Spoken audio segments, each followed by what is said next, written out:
Hello everyone, अस्सलाम वालेकुम। क्या हाल चाल है और कैसे हैं आप सभी लोग। आई होप कि आप सब बिल्कुल ठीक होंगे। तो मैं भी बिल्कुल ठीक हूँ। Welcome back to my channel.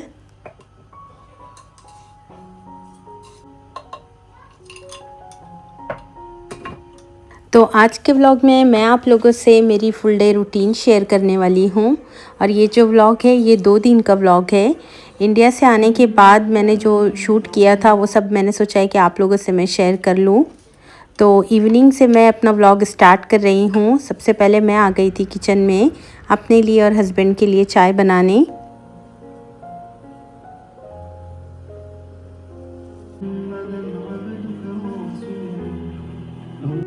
जब से हम लोग इंडिया से वापस होके आए हैं तब से ना मेरी तबीयत जो है वो बिल्कुल नरम गरम ही चल रही है।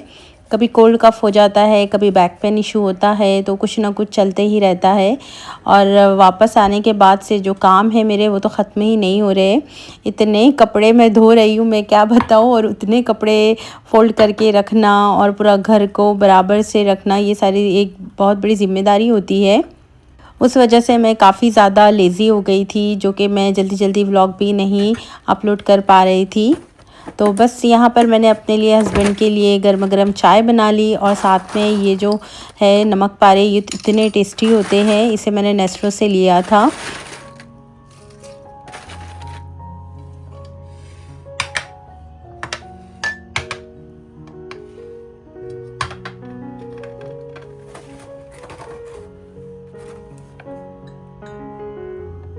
आजकल चाय के साथ हम लोग ये शुगर पेस्ट्री खा रहे हैं, जो कि बहुत ही मज़े की है। और ये शुगर कोटेड पेस्ट्री है और इतनी अच्छी है ये। तो चाय के साथ बड़ा मज़ा आता है। इंडिया की ये याद दिला देती है। इंडिया में अक्सर जब भी हम लोग 5 बजे की चाय पिया करते थे तो उसके साथ ना शक्कर खारी मिलती थी। गरम गरम बेकरी से मेरा भाई शक्कर खारी लेकर आता था, तो हम ना वो चाय के साथ खाते थे, तो बड़ा अच्छा लगता था। तो बस मुझे इंडिया की याद आ गई इसे देखकर।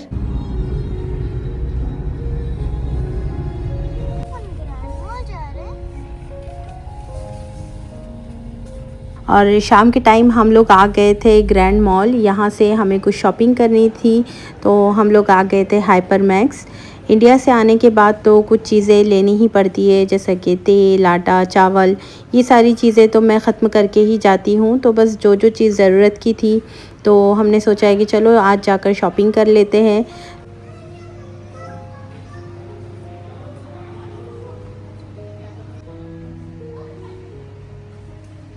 वीकली मुझे बच्चों का सारा सामान लेना पड़ता है, क्योंकि हस्बैंड की ड्यूटी होती है। तो घर में मैं सारी चीज़ें पहले ही लाकर रख देती हूँ, ताकि मुझे बच्चों के लिए बार बार चीज़ें ना ख़रीदनी पड़े। तो वीकली जो भी सामान होता है बच्चों के टिफ़िन की चीज़ें, वो सारी मैं ले लेती हूँ।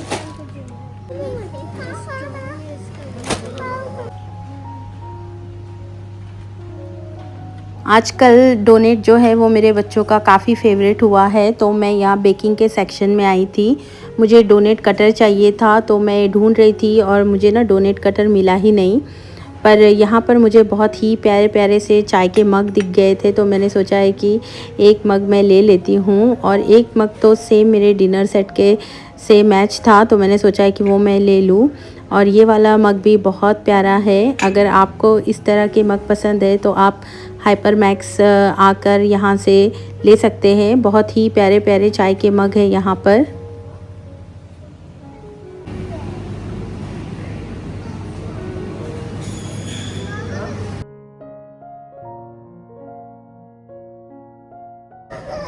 हर बार जब भी हम मॉल जाते हैं तो फ़ातिमा का अलग ही ज़िद होती है।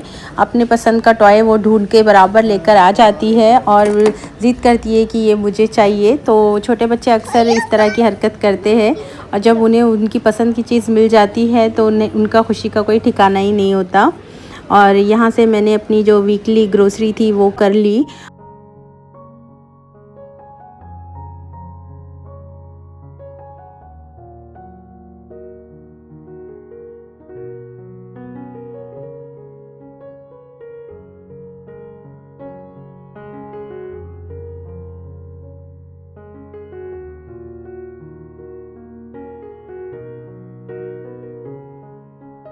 और हम लोग वापस घर आ गए थे और घर आने के बाद जो ग्रोसरी मैं करके लेकर आई थी वो सारी मैंने अरेंज करके रख ली।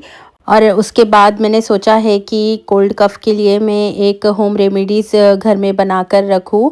अक्सर छोटे बच्चों के लिए, बड़ों के लिए ये बहुत ही फ़ायदेमंद है। मेरे घर में हमेशा से मैं ये ऑयल बनाकर रखती हूँ। तो यहाँ पर मैंने कुछ लहसुन लिए हैं, अजवाइन और कुछ लौंग लिए हैं, और ये ऑयल जो है मैं मस्टर्ड ऑयल में बना रही हूँ। ये ऑयल जो है छोटे बच्चों की मसाज के लिए भी बहुत फ़ायदेमंद है, कोल्ड कफ़ के लिए भी बहुत अच्छा है।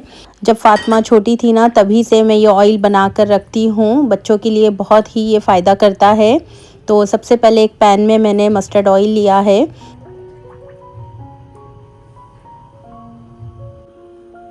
जब ऑयल अच्छे से गर्म हो जाए इसके बाद सबसे पहले मैं अजवाइन डालूंगी, और लहसुन को भी मैंने इस तरह से कुछ पीसेस में कट किया है, और लौंग भी मैंने 15 से 20 लौंग ली है।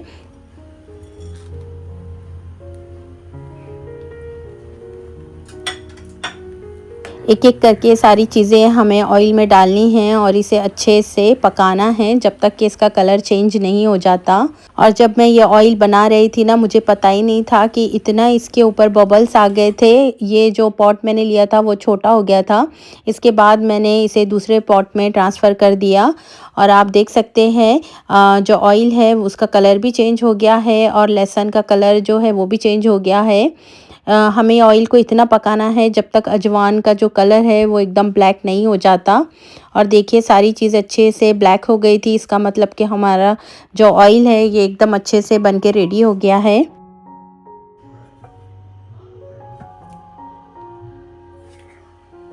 ऑयल को ठंडा करके मैंने इसे फिर एक दूसरे पॉट में छान लिया था, और इसका बुरादा देखिए आप, सारा जल गया था। जब तक कि सारी चीज़ें जलती नहीं, काली नहीं हो जाती, तब तक हमें इसे पकाना है। इसके बाद मैं इसे बॉटल में ट्रांसफ़र कर रही हूँ। इस तरह ना मैं ये ऑयल बना के हमेशा ही रखती हूँ। एक बार मैं ये बॉटल भर के रख देती हूँ तो मुझे काफ़ी टाइम तक ये चलता है। तो आप भी ये होम रेमेडीज़ ज़रूर ट्राई करना, ये बहुत ही फ़ायदेमंद है।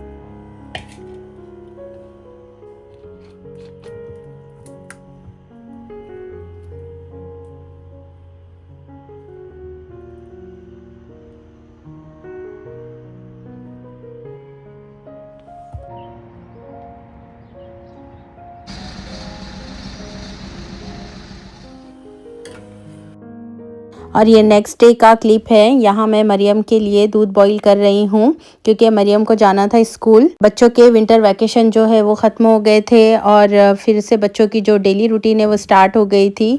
तो मेरा तो यही काम होता है कि रोज़ उनके पसंद का ही ब्रेकफास्ट मैं बनाऊँ, टिफ़िन भी उनके पसंद का ही मैं दूँ।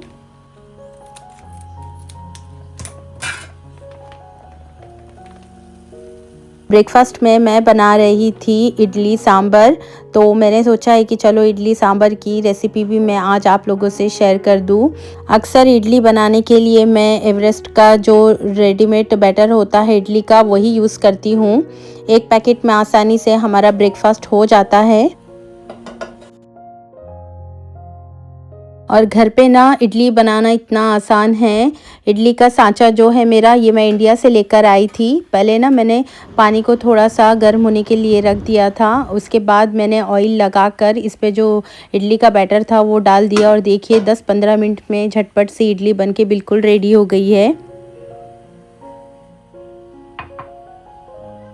इडली को मैं तुरंत ही नहीं निकालती, उसे मैं 10 से 15 मिनट के लिए ठंडा होने थोड़ा रख देती हूँ। अगर हम तुरंत निकाल देते हैं ना तो फिर वो नीचे सांचे में चिपक जाती है, तो इसलिए मैं उसे थोड़ा ठंडा करती हूँ।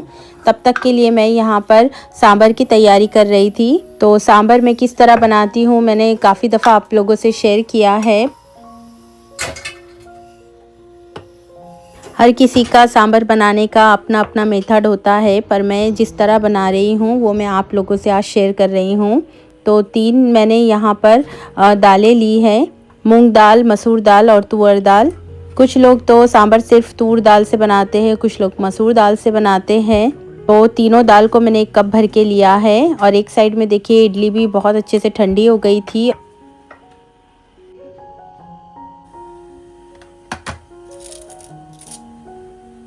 अब मैं यहाँ पर मरियम का टिफ़िन पैक कर रही हूँ और मरियम टिफ़िन में सिर्फ इडली लेकर जाती है। उसके साथ में कभी मैं उसे केचप दे देती हूँ, कभी मैं चटनी दे देती हूँ, तो मज़े से वो अपना टिफ़िन फिनिश करके आती है।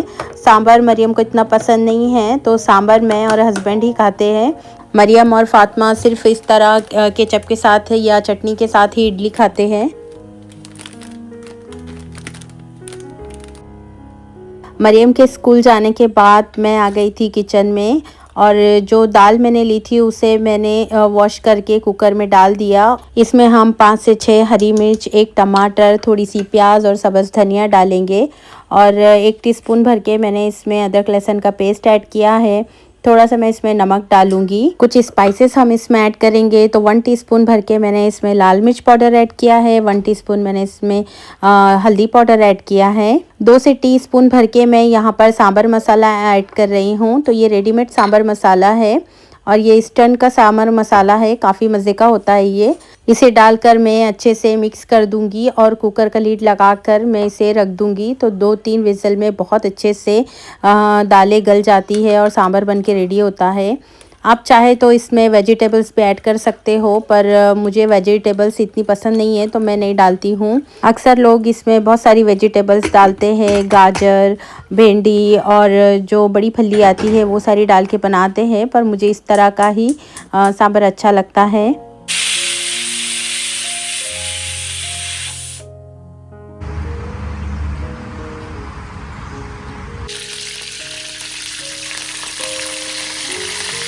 एक कढ़ाई में सबसे पहले मैंने कड़ी लीव्स डाला था, इसके बाद मैंने इसमें ज़ीरा ऐड किया। इसके बाद मैं इसमें दाल ऐड कर दूंगी और थोड़ा सा मैं इसमें पानी डालूंगी। आप चाहे तो इसे गाढ़ा भी रख सकते हो, आप चाहे तो इसे थोड़ा सा पतला भी रख सकते हो, या आपके टेस्ट पे डिपेंड करता है, पर मुझे तो थोड़ा सा ये गाढ़ा ही अच्छा लगता है। इसके बाद इमली का पल्प मैंने भिगा कर रखा था पानी में, वो मैं ऐड कर रही हूँ। 10 से 15 मिनट मैं इसे बॉईल कर दूंगी और सांभर बनके बिल्कुल रेडी है। इडली और सांभर का ब्रेकफास्ट जो है वो बहुत मज़े का होता है। क्या आपको भी पसंद है? तो मुझे कमेंट करके ज़रूर बताना। इवनिंग के टाइम हम लोग जाने वाले थे बाहर। आजकल मस्कत का मौसम बड़ा अच्छा हुआ है, तो हमारे जितने बिल्डिंग के फ्रेंड्स हैं सब ने मिलकर डिसाइड किया कि हम लोग कहीं जाएंगे और बारबेक्यू करेंगे। क्योंकि मैं भी इतने दिन से नहीं थी, इंडिया गई थी और जो मेरी फ्रेंड है वो भी पाकिस्तान से आई थी, तो हम सब ने मिलकर डिसाइड किया कि काफ़ी टाइम से हम लोग साथ में मिले नहीं, तो कोई पार्क वगैरह जाएंगे, वहाँ पर बैठ के मुलाकात भी हो जाएंगी और साथ में बारबेक्यू भी कर लेंगे। तो यहाँ पर हम सब ने एक एक डिश बनाकर लेकर आए थे, साथ में बारबेक्यू भी था, स्नैक्स थे बच्चों के लिए।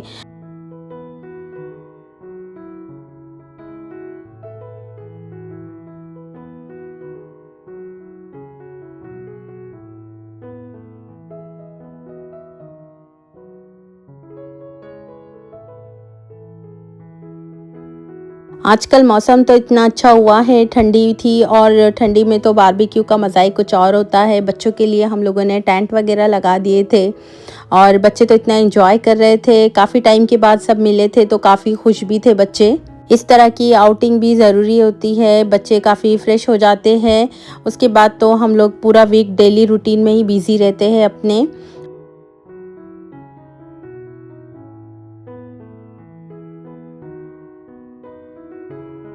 हम लोग जो लोकेशन पर आए थे ये काफ़ी अच्छी लोकेशन है, यहाँ से पूरा एयरपोर्ट हाइट इसे कहते हैं, पूरा मस्कत का व्यूज़ दिखता है। रात में जगमगाती हुई लाइटिंग्स नज़र आती है और वीकेंड में तो यहाँ पर जगह ही नहीं मिलती, काफ़ी ज़्यादा रश होता है। बहुत सारे लोग आते हैं फैमिली फ्रेंड्स के साथ आकर यहाँ पर बारबेक्यू वगैरह करते हैं और हम लोग भी यहाँ बैठकर गर्मा गर्म बारबेक्यू एंजॉय कर रहे थे। साथ में ग्रीन चटनी थी, मेयोनीज था, hummus था और इतना मज़ा आ रहा था। गर्मा गर्म बारबेक्यू बहुत अच्छा लगता है।